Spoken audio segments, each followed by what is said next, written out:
Assalamualaikum warahmatullahi wabarakatuh. Apa kabar adik-adik? Semoga kabarnya selalu sehat ya. Jangan lupa jaga kesehatan. Nah, hari ini kita belajar tentang alat gerak aktif dan gangguannya di sistem gerak pertemuan kedua. Namun, sebelum dimulai, alangkah baiknya kita berdoa sesuai agama dan kepercayaannya masing-masing, agar ilmu yang didapat itu berkah dan bermanfaat, serta diri kita dapat menyerap ilmu itu dengan baik. Nah, hari ini kita belajar tentang otot dan gangguan otot dan teknologi pada sistem gerak. Di poin 1-3 kita sudah bahas minggu lalu ya tentang rangka, tulang rawan, dan tulang sejati, lalu sendi dan gangguan tulang dan gangguan sendi. Kita bahas hari ini tentang poin 4 dan poin 5. Otot. Otot merupakan alat gerak aktif karena kemampuannya berkontraksi. Berbeda dengan rangka. Rangka itu merupakan alat gerak pasif. Nah, otot ini merupakan alat gerak aktif karena kemampuannya untuk berkontraksi. Nah, di sini ada struktur otot. Bisa dilihat ini ada otot bisep, ini otot tricep. Nah, ini tuh bila otot bisep berkontraksi, maka otot tricep ini berelaksasi. Bila otot tricep berkontraksi, maka otot bisep relaksasi. Jadi kebalikannya ya. Di sini tuh struktur otot bisep itu seperti ini bila dibentangkan, diperbesar ya. Nah, di sini ada berkas serabut otot. Nah, di dalam otot-otot ini ada serabut otot tunggal, ada nukleus inti sel. Di sini ada sarkoma atau sarkolema. Sarkolema ini membran sel otot. Lalu dalamnya itu ada miofibril, dan miofibril ini terdapat sarkomer, ya seperti ini. Next ke jenis-jenis otot. Nah, berdasarkan ciri morfologi, sistem kerja, dan lokasinya dalam tubuh, jenis-jenis otot ini dibedakan menjadi 3 jenis. Yang pertama ini ada otot polos, yang kedua ada otot lurik, dan yang ketiga ada otot jantung. Nah, kita bahas tentang otot polos.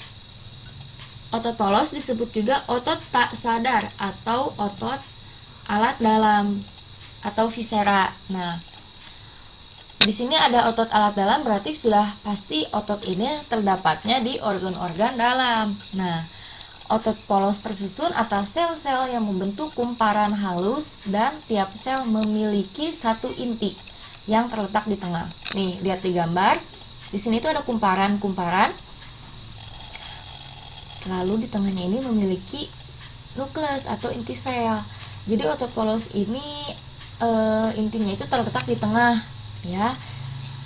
Dan strukturnya berupa kumparan. Nah, kontraksi pada otot polos ini tidak menurut kehendak, tetapi dipengaruhi oleh saraf otonom. Nah, jadi tidak menurut kehendak ini karena ototnya tidak sadar ya, seperti yang di awal ini nih, tidak sadar. Lalu otot polos ini terdapat di mana aja? Nah, otot polos ini terdapat di alat dalam tubuh. Di antaranya ada di dinding saluran pencernaan, lalu yang kedua ada saluran pernapasan, yang ketiga ada di pembuluh darah dan saluran kencing dan kelamin. Nah, otot polos ini ada di dinding pencernaan. Nah, bisa dilihat di ini ada di usus halus. Nah, bila diperbesar, ini melintang ya, diperbesar. Nah, di sini itu ada apa ini? Otot halusnya. Nah, jadi dia itu terdapat di dinding saluran pencernaan. Lalu yang kedua ada otot lurik. Nah, otot lurik ini disebut juga otot rangka. Otot ini merupakan otot yang melekat pada kerangka dan membentuk sebagian besar jaringan otot pada tubuh. Nah, jadi otot lurik ini atau sering disebut otot rangka. Kenapa sering disebut otot rangka? Karena otot ini menempelnya pada rangka-rangka atau tulang manusia. Jadi misalnya nih di lengan ada hasta dan pengumpil. Nah, ini tuh di antara mereka itu ada otot. Jadi yang menyusun ototnya itu adalah otot lurik. Sel-sel pada otot ini berbentuk silindris dan mempunyai banyak inti serta bekerja di bawah kesadaran. Nah, berbeda dengan otot polos. Otot polos itu bekerja tak sadar. Nah, kalau otot lurik ini kerjanya sadar dan mempunyai banyak inti. Nah, di sini lihat bentuknya ini, otot lurik itu silindris dan memiliki banyak inti. Kalau otot polos itu tadi intinya hanya di tengah, ini tuh intinya banyak di mana-mana tersebar. Nih, jelas ya di sini gambarnya. Nah, lalu otot ini berkontraksi dengan cepat dan memiliki periode istirahat berkali-kali. Jadi gini, kalau misalnya kalian sering nge-gym atau otot kalian terbentuk, nah di sini itu otot yang paling berperan itu otot lurik, karena otot ini yang berperan dan menempel pada rangka. Nih otot lurik, gabungan otot berbentuk kumparan dan terdiri atas dua bagian, yaitu yang pertama ada bagan otot atau empal, merupakan bagian tengah yang mengembang. Lalu yang kedua ada uret otot atau tendon. Nah, tendon ini merupakan tersusun jaringan ikat yang bersifat keras dan liat serta melekat pada tulang. Nah, ini tuh merupakan kedua ujung yang mengecil. Nah, di sini ada gambarnya nih, tendon. Ya. Lalu tersusun jaringan ikat yang keras. Nah, jadi kan ini ada jaringan ikat di sini itu yang mengikat antara tendon dan si rangkanya. Lalu berdasarkan cara melekatnya pada tulang, tendon dibedakan menjadi dua. Nah, di sini itu ada origo dan insersio. Nah, di sini bisa lihat insersio di sini dan ini origo. Nah, origo ini tendon yang melekat pada tulang yang tetap kedudukannya ketika otot berkontraksi. Jadi saat ototnya berkontraksi, kedudukannya ini tulangnya tetap di sini ya, di tulang dekat skapula. Nah, lalu yang kedua ada insersio. Nah, insersio ini merupakan tendon yang melekat pada tulang yang bergerak ketika otot berkontraksi. Nah, ini tuh pada tulang yang bergerak. Nah, jadi insersio tuh di sini. Nah, ini kan bergerak ya. Bila misalnya digerakkan seperti ini, nah insersionya terletak pada tulang yang bergerak. Kalau misalnya origo kan ini sama ya, pada tulang yang tetap. Paham ya? Nah, seperti ini. Lalu yang ketiga ada otot jantung. Nah, otot jantung ini merupakan otot yang mempunyai struktur yang sama dengan otot lurik. Nah, bedanya serabut dan bercabang di sini. Nah, tadi kan kalau otot lurik ini seperti ini. Nah, kalau otot jantung ini seperti ini. Yaitu serabutnya bercabang-cabang dan memiliki inti sel yang terletak di tengah. Nah, jadi di sini ini bercabang. Nih, ini cabang ke sini, ini ke sini. Ini juga bercabang dua. Ini bercabang lagi. Nah, ini tuh pada otot jantung. Nah, inti selnya terletak di tengah. Nah, jadi inti selnya terletak di tengah. Nih, ini di tengah, ini di tengah ya. Kontraksi otot jantung seperti otot polos. Jadi mereka ini kerjanya tidak menurut kehendak atau di bawah kesadaran, tapi di bawah kesadaran dan dipengaruhi oleh saraf otonom. Tempat percabangannya ini disebut syncytium. Nah, tempat percabangannya ya. Lalu next, nah ini nih. Ibu waktu itu waktu kuliah 2018 semester 3, di sini tuh praktikum struktur hewan, membedah hewan burung putar. Nih, burung putar. Jadi di sini ada organ jantungnya. Nah, saat organ jantungnya dibelah menjadi dua, nah di sini ini itu dinding-dindingnya strukturnya itu sama seperti ini. Jadi serabutnya itu bercabang-cabang dan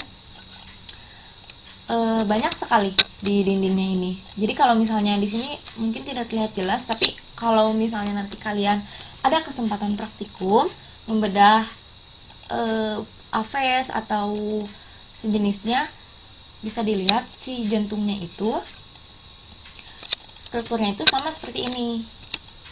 Nah, ini itu burung putar. Lalu next ke gerak antar otot. Nah, gerak antar otot ini dibagi menjadi dua. Yang pertama ada gerak sinergis dan yang kedua ada gerak antagonis. Nah, gerak sinergis ini gerak dua buah otot yang sama arahnya atau saling menunjang. Contohnya otot-otot pada tulang rusuk, otot pronator teres dan pronator quadratus. Lalu gerak antagonis. Nah, gerak antagonis ini gerak dua buah otot yang saling berlawanan. Contohnya otot tricep dan bicep. Nah, seperti ini yang tadi. Nah, bila otot bicep berkontraksi, maka otot tricep relaksasi. Nah, atau sebaliknya. Nah, bila ini bicep relaksasi, maka tricep berkontraksi. Next, ke kelainan otot. Nah, kelainan otot yang pertama ini ada atrofi. Nah, atrofi ini merupakan suatu keadaan mengecilnya otot sehingga kehilangan kemampuan untuk berkontraksi. Nah, jadi pada otot manusia normal ya, orang normal itu seperti ini. Nah, tapi yang memiliki kelainan atrofi ini, ototnya ini akan mengecil. Nah, contohnya seperti ini. Jadi ini itu ototnya mengecil. Ini tuh karena kenapa mengecil? Karena ini tuh kehilangan kemampuan berkontraksi pada ototnya. Next ke yang 2. Nah, di sini ada tetanus. Nah, tetanus ini otot yang terus-menerus berkontraksi. Nah, ini tuh kan yang tadi itu nggak bisa berkontraksi, kehilangan kemampuan berkontraksi. Kalau tetanus ini yang terus-menerus berkontraksi. Nah, kenapa terus-menerus berkontraksi? Karena akibat serangan bakteri. Bakterinya apa? Clostridium tetani. Nah, Clostridium tetani ini bila dilihat dengan mikroskop ini seperti ini. Nah, ini dilihat dengan mikroskop elektron. Nah, seperti ini. Jadi bila dilihat mikroskop. Nah, mekanisme menyerangnya seperti ini. Jadi dia itu melalui kaki ya. Nah, next ke kelainan otot selanjutnya yaitu kaku leher atau stiff. Nah, pasti kalian di sini sering banget ngerasain kaku leher atau enggak salah posisi tidur atau ya, jadi kesalahan gerak. Nah, si lehernya itu jadi kaku.